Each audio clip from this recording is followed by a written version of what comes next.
पीले दांत वाली बहू। रंजना कभी ब्रश नहीं करती थी। उसे कितनी बार उसके माँ बाप ने डांटा, लेकिन उसका कोई असर उस पर होता ही नहीं था, जिस कारण से उसके दांत पीले पीले हो जाते हैं। शादी के बाद।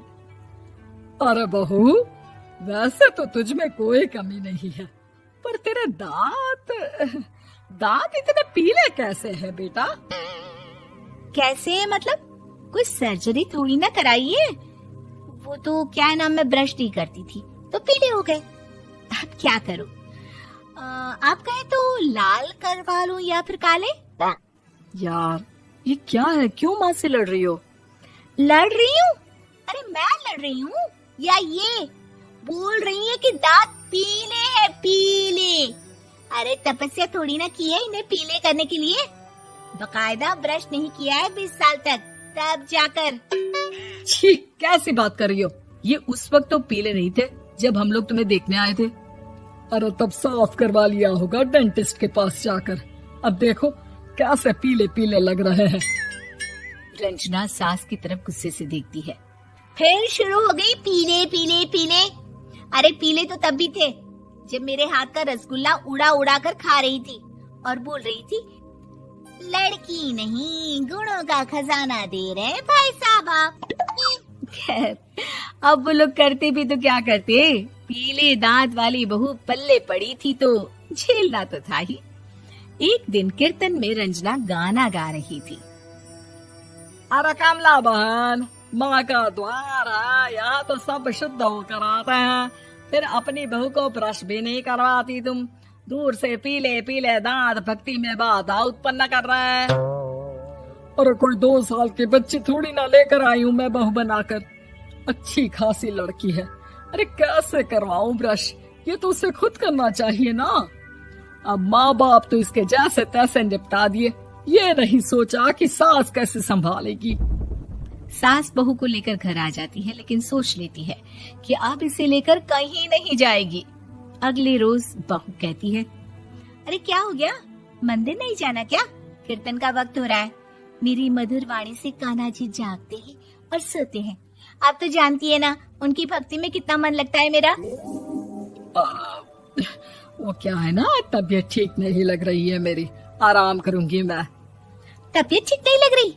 अभी तो मिथुन के गाने पर नाच रही थी आप, और अब बोल रही है कि तबीयत ठीक नहीं लग रही। अरे भक्ति में मन लगा लो सासू माँ, ऊपर जाना है, क्या मुंह दिखाओगी आप? हाँ? सास को बहू की बात पर गुस्सा आ जाता है। मैं क्या मुंह दिखाऊंगी, इसकी चिंता तो ना कर, समझी? अपने मुंह की चिंता कर, जो ये पीले पीले दांत लेकर हर जगह पहुंच जाती है। पता है लोग कितना मजाक बनाते हैं। ना जी ना, मैं नहीं जाना कहीं तेरे साथ। तो ये बात है, कोई ना, मत जाओ, मैं अपने कमरे में ही बैठकर भक्ति कर लूंगी। ऊपर वाला दांत थोड़ी ना देखता है, मन देखता है, भावना देखता है। और अरे बस बस, तू सब कुछ दिखा, बस ये सफेद चमकदार दांत ना दिखाना किसी को, है? जा यहाँ से। बहू को सास की बात का कोई फर्क नहीं पड़ता, वो तो जैसी थी वैसी ही रह जाती है। सुबह नहाकर किचन में खाना बनाना, फिर खाना खाना, कीर्तन भजन करना और सो जाना। एक दिन, माँ जी मैं सहेली के घर जा रही हूँ, शाम को लेट आऊंगी। हाँ हाँ, तो जाना, मैंने कौन सा तेरी आरती करनी है घर पर बैठकर। रंजना सहेली के घर जाती है, जहाँ वो पार्टी में जाने की तैयारी कर रही होती है। अरे शिखा, कहाँ जाने की तैयारी कर रही है? मैं गलत वक्त पर आ गई क्या? अरे नहीं यार, उल्टा सही वक्त पर आई है। मैंने ये साड़ी और ज्वेलरी निकाली है यार, शाम को इनके ऑफिस की एक पार्टी में जाना है। बताना कैसा लग रहा है ये सब? नहीं यार, इस ड्रेस के साथ तो वो वाली ज्वेलरी अच्छी लगेगी। हाँ हाँ सही बोल रही है, मैंने ध्यान ही नहीं दिया। वैसे तो हमेशा से मस्त फैशन सेंस रखती है। तो बड़ा जाती होगी ना पति के साथ पार्टी में। रंजना कुछ नहीं बोलती, बस सोचती है कि यार काश ये बात सही हो जाती, पर मैं क्यों नहीं जाती पार्टी में? क्या इन लोगों की कोई पार्टी होती नहीं होगी? रंजना घर आती है और रात में पति से सवाल करती है, एक बात बताइए, आप मुझे किसी पार्टी में क्यों नहीं ले जाते? क्या आपके यहाँ ऑफिस में पार्टी नहीं होती? पति बेचारा क्या कहता कि दांत पीले हैं तुम्हारे इसलिए। अरे कोई पार्टी होती नहीं हम लोगों के ऑफिस में, तो कहाँ से लेकर जाऊं? और मार्केट, मॉल, कहीं वीकेंड घूमना, कहीं तो। अरे यार, सारे हफ्ते में एक छुट्टी मिलती है, तो सोचता हूँ कि आराम ही कर लूं। क्यों? रंजना मन मार के रह जाती है। पहले कभी सास के साथ मंदिर जाया करती थी, लेकिन वो भी सास ने ले जाना बंद कर दिया। घर बैठी बैठी रंजना बोर हो जाती है। तभी उसे आइडिया आता है और वो मायके जाने का सोचती है। सासू माँ, 2 दिनों के लिए मम्मी के घर जा रही हूँ। अच्छा ठीक है, आराम से जा। और हाँ, माँ से कुछ अच्छी आदत सीख कर आना कि कैसे शरीर के हर भाग की तरह दांतों की सफाई भी जरूरी होती है, समझी? शुरू हो गई ना आप। वो लोग आपकी तरह नहीं है कि छोटी छोटी बात का बतंगड़ बना दे। उन लोगों के लिए मैं मायने रखती हूँ, ना कि मेरे पीले पीले दांत।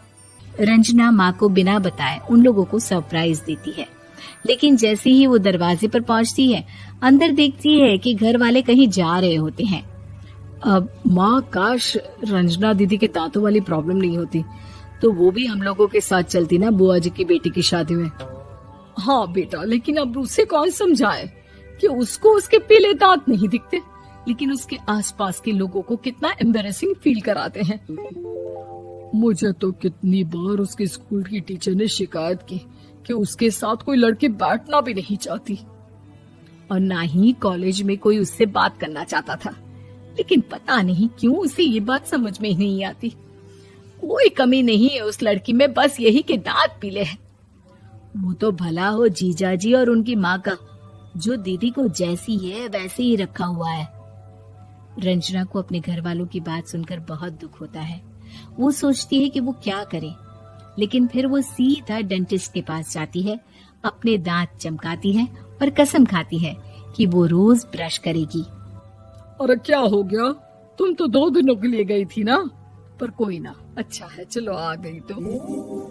रंजना सास के सामने आकर खड़ी हो जाती है और पूरी स्माइल करती है, उसके चमकदार दांतों को दिखाती हुई।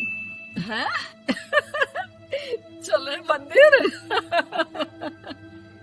माँ, मुझे माफ कर दीजिए, मैंने आप लोगों को बहुत एम्बैरेसिंग फील करवाया। मैं आज से रोज ब्रश करूंगी।